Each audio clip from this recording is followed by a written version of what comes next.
بمناسبة ذكرى وفاة المغفور له الملك محمد الخامس طيب الله ثراه، نظم المجلس العلمي المحلي لوادي الذهب زيارة تكافلية إحسانية إلى مستشفى الحسن الثاني.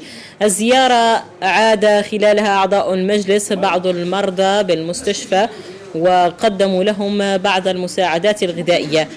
زيارة تأتي اتباعا للسنة المحمدية وتكريسا للتضامن والتكافل بين أعضاء المجتمع. أردنا من خلال هذه الزيارة أن نبلغ رسالة